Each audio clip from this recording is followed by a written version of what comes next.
Bonjour, c'est Ursule encore. On est le 27 mars 2025. Alors, je viens sur la trompette aujourd'hui encore et je viens proclamer le retour de notre Seigneur Jésus-Christ. Amen. Alors, je viens parler, n'est-ce pas, de l'esprit du monde versus l'esprit de Dieu dans l'être humain. Alors, notre texte se trouve dans 1 Corinthiens 2, le verset 11. 1 Corinthiens se trouve dans le Nouveau Testament, juste après l'évangile de Jean. L'évangile de Jean est séparé par Romains. Il y a Jean, il y a Romains, pardon, il y a Jean, il y a Actes, il y a Romains et puis il y a Corinthiens, 1 Corinthiens. Alors, vous allez le trouver dans ce secteur-là pour ceux qui ne sont pas très habitués à naviguer à travers la Bible. Ok, 1 Corinthiens 2, le verset 11, ça dit ceci. Lequel des hommes, en effet, connaît les choses de l'homme, si ce n'est l'esprit de l'homme qui est en lui? De même, personne ne connaît les choses de Dieu, si ce n'est l'esprit de Dieu. Or, nous n'avons pas reçu l'esprit du monde, mais l'esprit qui vient de Dieu, afin que nous connaissions les choses que Dieu nous a données par sa grâce. Et nous en parlons, non avec des discours qu'enseigne la sagesse humaine, mais avec ceux qu'enseigne l'esprit, employant un langage spirituel pour les choses spirituelles. Mais l'homme animal ne reçoit pas les choses de l'esprit de Dieu, car elles sont une folie pour lui. Il ne peut les connaître parce que c'est spirituellement qu'on en juge. L'homme spirituel, au contraire, juge tout et il n'est lui-même jugé par personne. Amen. Alors voilà. Alors, qui est l'homme animal? L'homme animal, n'est-ce pas? C'est en référence à l'homme spirituel. Je veux dire, c'est en opposition à l'homme spirituel. L'homme animal, c'est l'homme qui est, n'est-ce pas, porté vers les choses de la chair, vers ses émotions. Ah, il a envie de quelque chose, allez, il se satisfait. Et tant qu'il est capable, n'est-ce pas, d'avoir les moyens, peu importe la situation, il se satisfait.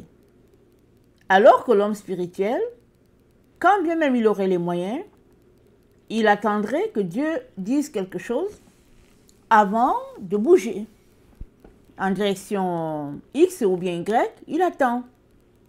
Et dans l'attente, c'est là que Dieu le modèle.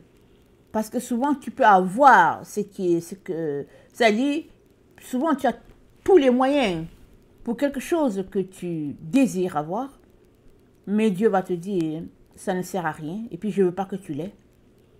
Et soit tu obéis à Dieu, et puis tu dis, ok Seigneur, j'obéis, soit tu fonces pour l'avoir en créant, n'est-ce pas, une conclusion en disant Dieu voulait que je l'aie pour X, Y raison. Alors, voilà un peu. Et nous sommes informés que l'homme animal ne reçoit pas les choses de l'Esprit de Dieu. On a parlé la vidéo ce matin, n'est-ce pas, où le Seigneur nous encourageait tous à nous tourner vers notre Dieu et Père, n'est-ce pas? Parce que l'œil de l'Éternel est sur tous ses enfants, sur toutes les personnes qui le craignent. L'œil de l'Éternel est sur eux. Ce n'est rien de nouveau, n'est-ce pas? Mais c'est tout simplement que on est dans une période de la vie où les humains ont tendance à se satisfaire par les choses. Surtout que c'est rendu un monde facile, n'est-ce pas? C'est facile d'accumuler des tonnes et des tonnes de gadgets, de tonnes et de tonnes d'argent, d'or, c'est facile. C'est pas comme par le passé où c'était juste réservé à certaines élites. Aujourd'hui, c'est facile d'accumuler toutes ces choses-là. Et Dieu nous dit, référez-vous à moi. Comptez sur moi. Afin que je puisse pourvoir à tous vos besoins. C'est-à-dire, ne mettez pas votre espérance dans toutes ces choses-là, mais venez à moi. Et la protection de l'Éternel est pour tous ceux-là qui ont accepté de craindre Dieu. C'est ça la vidéo qui nous dit le matin. Et pour cela, nous avons besoin de l'Esprit de Dieu pour aller aussi chercher les autres. Dieu ne nous a pas sauvés juste pour que nous, on soit satisfait de notre condition et puis on est là dans la maison du Père et puis on est content d'être enfant de Dieu. Amen et alléluia. Mais l'amour de Dieu en toi devrait te pousser et à aller chercher l'autre. Parce que c'est cela, n'est-ce pas, la famille de Dieu, la multiplication de Dieu. Ça, c'est dans la vidéo de ce matin. Et aujourd'hui, Dieu nous dit, il y a une différence entre l'homme qui se comporte selon les plaisirs de sa chair et celui-là qui attend les ordres de l'esprit. Il y a une différence. Alors, c'est dit,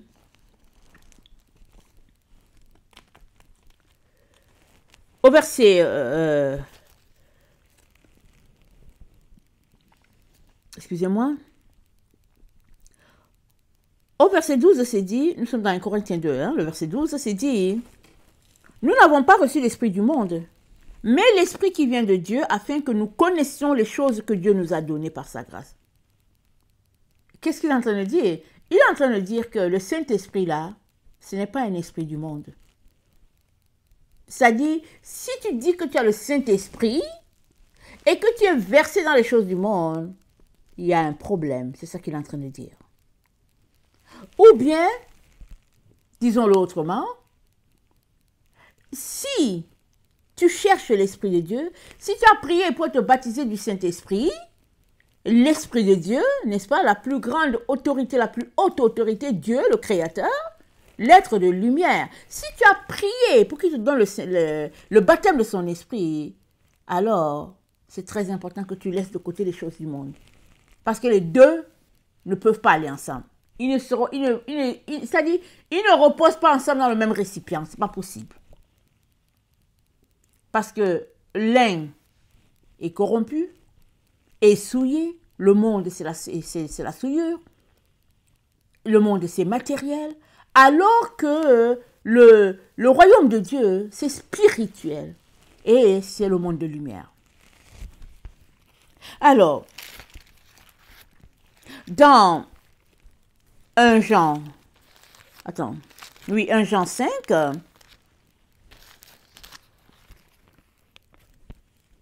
excusez-moi, c'est plutôt 1 Jean 2. Dans 1 Jean 2, le verset 15, c'est dit, n'aimez point le monde, ni les choses qui sont dans le monde. Si quelqu'un aime le monde, l'amour du Père n'est point en lui. C'est spécial, n'est-ce pas? Combien de fois nous sommes délectés du monde? Amen. Combien de fois? En tout cas, moi, je n'avais aucun problème à aimer les choses du monde. Porter ceci, faire cela. Avec certaines réserves, bien sûr. Je ne voyais pas les problèmes. Je lisais ce verset-là et je butais toujours à ce verset parce que je ne le comprenais pas, mais je ne savais pas comment on pouvait être dans le monde et puis ne pas aimer les choses du monde. Comment pouvais-je être là, exemple, et puis ne pas mettre des boucles d'oreilles? Et puis mettre ma petite chaîne au cou? Comment?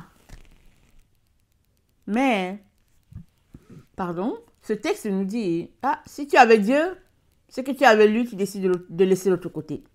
Si tu es de l'autre côté, donc voilà, tu restes de l'autre côté, jusqu'à ce que tu dises, papa, j'ai assez, je viens à toi. Mais, tu ne peux pas mélanger les deux et dire au Père, accepte-moi quand même, accepte-moi avec le monde. Voilà pourquoi Dieu a dit à Laodicée,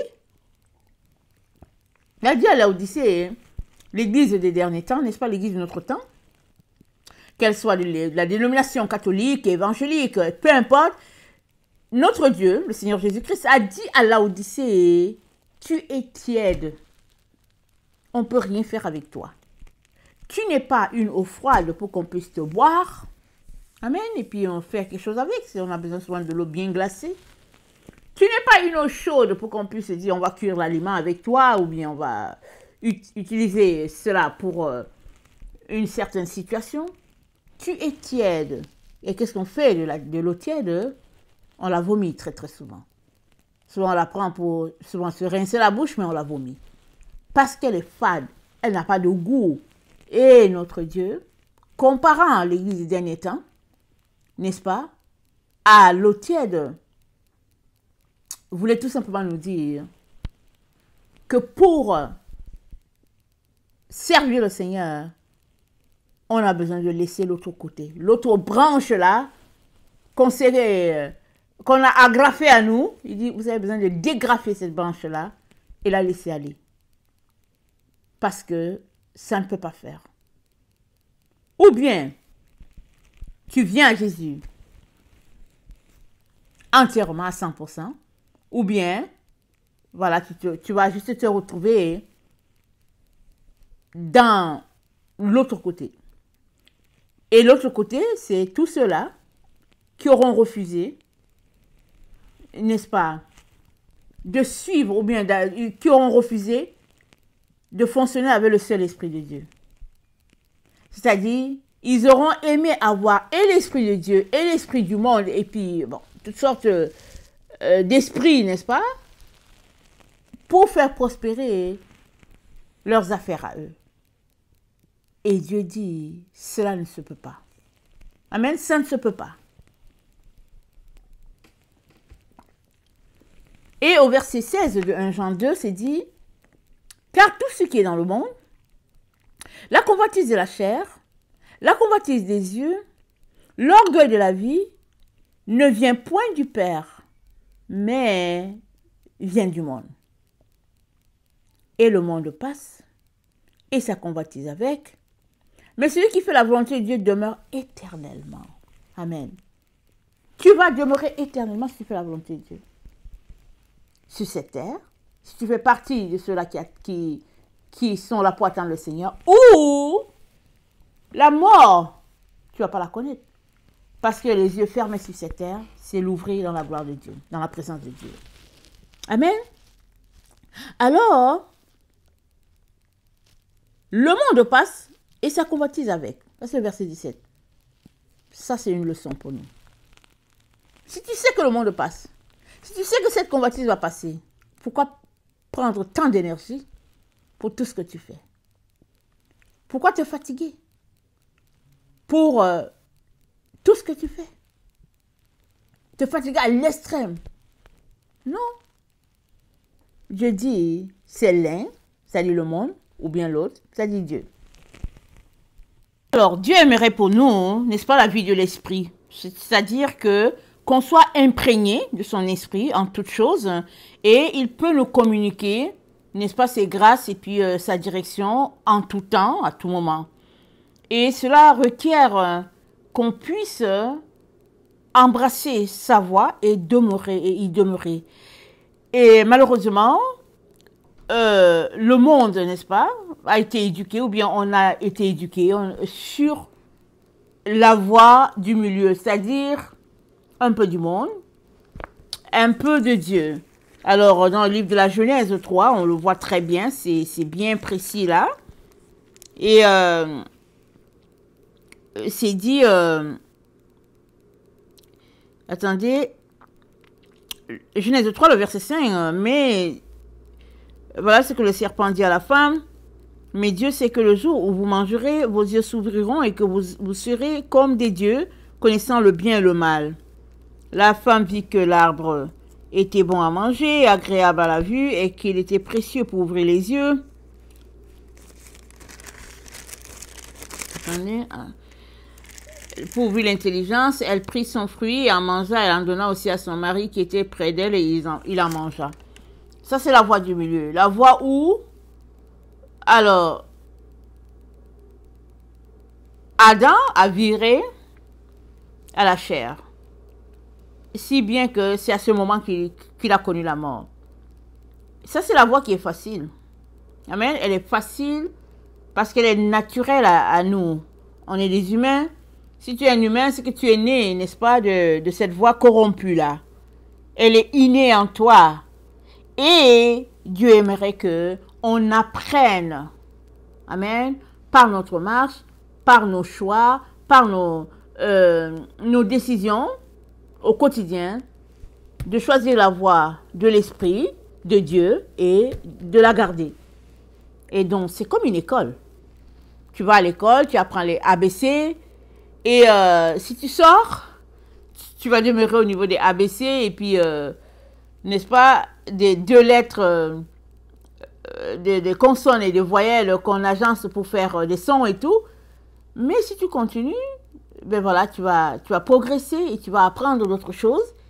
Et Paul nous dit, cette sagesse-là qu'on apprend, ça c'est la sagesse du monde. On ne peut pas marcher avec Dieu, grandir dans Dieu si on garde cette sagesse-là, apprise par notre vie dans le monde, sagesse qui satisfait le monde, sagesse qui, dans le monde, a de la valeur. Paul dit, non, pas avec Dieu. Cette sagesse-là avec Dieu, ça ne marche pas, ça ne fonctionne pas. Et il nous exhorte donc à laisser toutes ces choses-là et à embrasser uniquement la voix de Dieu. Et dans Galates, on est informé. Dans Galates, on est informé. Galates 5, c'est dit, si donc, il dit, je dis donc, marchez selon l'esprit et vous n'accomplirez pas les désirs de la chair. Il dit, ah, si c'est l'esprit, ah, la chair n'est pas dedans. Il dit, la chair a des désirs contraires à ceux de l'esprit. L'esprit en a le contraire à ceux de la chair. Ils sont opposés entre eux afin que vous ne fassiez point ce que vous voudriez. De ça, tu ne peux pas faire ce que tu veux. Alors, si tu es porté vers tes émotions et tout, alors tout dans ta vie tend de ce côté des émotions. Si tu es porté vers la chair, tout, pardon, si tu es porté vers l'esprit, tout tend vers l'esprit de Dieu. Et c'est dit, Galates 5, le verset 18, si vous êtes conduit par l'esprit, vous n'êtes point sous la loi.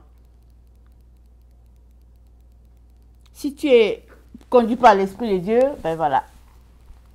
Il n'y a pas de loi qui domine sur toi parce que c'est l'esprit de Dieu qui agit en toi et il vient avec sa liberté.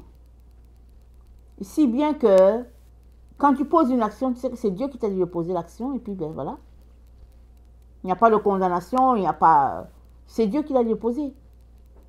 Et souvent même Dieu peut te dire de faire quelque chose et puis c'est trop bizarre. Tu t'arrêtes, tu dis Seigneur, il dit oui, fais. Fais et puis c'est tout. Si Dieu te dit de faire quelque chose, même si cela paraît bizarre à tes yeux, et encore aux yeux de ceux-là qui te regardent, ben, c'est Dieu qui t'a dit de le faire. Que les gens te croient ou bien qu'ils ne te croient pas, ça ne change pas.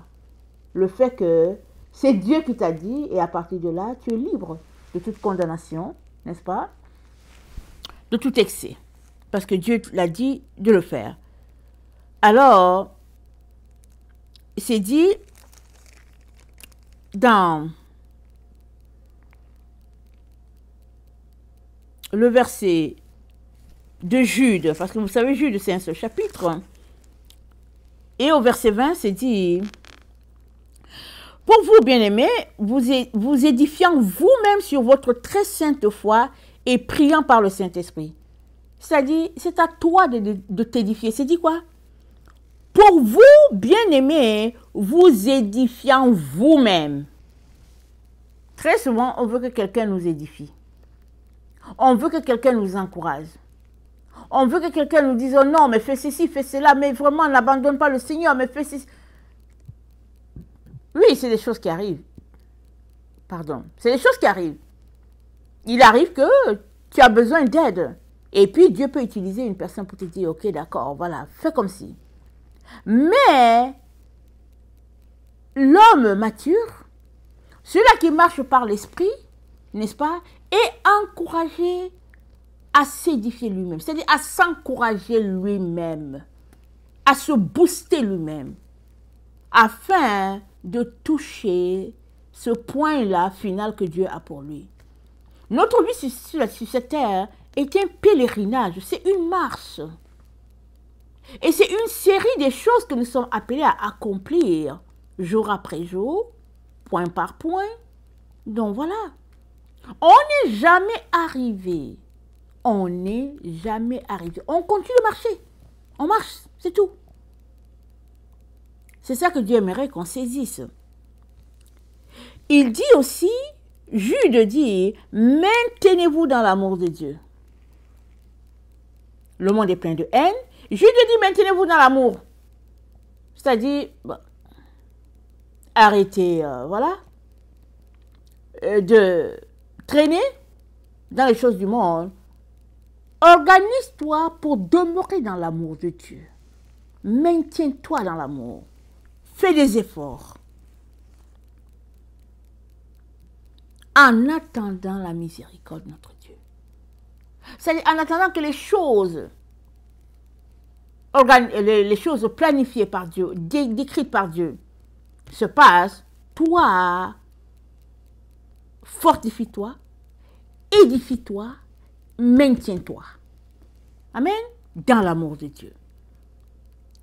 Alors, tout cela ne peut être possible que si tu es doté de la sagesse de Dieu. Amen. Et la sagesse de Dieu, ce n'est pas la sagesse du monde. On ne la trouve pas sur les bancs. On ne la trouve pas à l'université. La sagesse de Dieu, n'est-ce pas? Comme c'est dit, c'est sagesse de Dieu. Alors, Job, parlant à ses amis, Job dit, mais la sagesse, où se trouve-t-elle? Où est la demeure de l'intelligence? L'homme n'en connaît point le prix. Elle ne se trouve pas dans la terre des vivants. Job 28, je suis au verset 14 maintenant. L'abîme dit, elle n'est point en moi.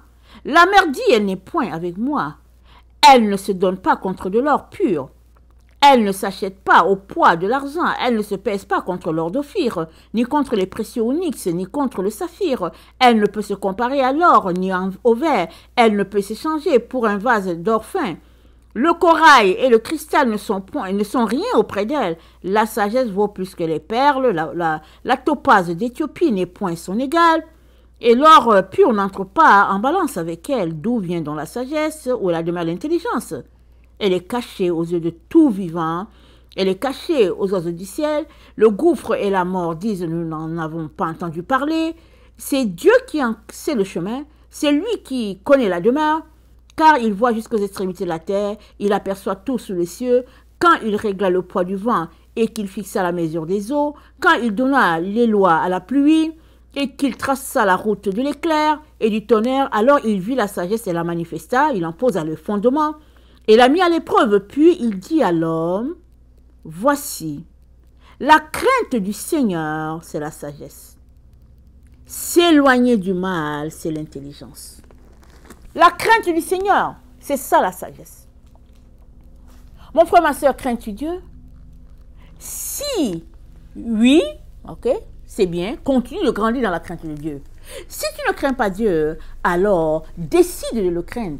Parce que tant et aussi longtemps que tu ne le crains pas, tu n'auras pas sa sagesse. Ce serait gaspiller son temps à te communiquer sa sagesse parce que toi, tu veux le monde. Mais si tu décidais de venir à Dieu, n'est-ce pas, laissant les voies du monde, alors Dieu te doterait de sa sagesse pour que tu puisses marcher et grandir, n'est-ce pas, dans les voies de Dieu et, n'est-ce pas, œuvrer auprès de ton Père. Amen. Voilà ce que Dieu a pour nous. Donc, il est très, très important pour toi et pour moi, n'est-ce pas, de refléter la sagesse divine et d'être imprégné, n'est-ce pas, de l'Esprit de Dieu. Le temps dans lequel nous sommes, vraiment, c'est ça qu'on a besoin. Parce qu'on est dans les temps où les ténèbres sont intenses. Amen. Mais la gloire de Dieu est plus que les ténèbres. Parce que la Bible dit, là où le péché a abondé, la grâce de Dieu a surabondé. Et dans cette surabondance de la grâce de Dieu, n'est-ce pas, l'Esprit de Dieu est là pour nous conduire et nous donner, n'est-ce pas, d'être remplis de sa lumière malgré l'opposition, n'est-ce pas? Ça fait partie de la vie. On est dans un temps où la lumière de Dieu est intense. Profitons-en et donnons-lui, n'est-ce pas, toute notre vie. Amen. Afin de vivre heureux sur cette terre. Alors, si tu es quelqu'un qui ne connaît pas le Seigneur et qui aimerait le recevoir, je t'invite, n'est-ce pas, à faire cette prière après moi. Seigneur Jésus, merci de m'avoir sauvé. Merci d'être mort sur la croix du calvaire pour moi, d'avoir échangé ta vie pour la mienne, me donnant la vie et prenant ma mort. Merci pour ta résurrection, preuve que moi aussi je résisterai un jour. Merci aussi de m'aimer au point que tu as pardonné mes péchés. Seigneur, aide-moi, n'est-ce pas, à laisser les voies du monde et à embrasser ta sagesse.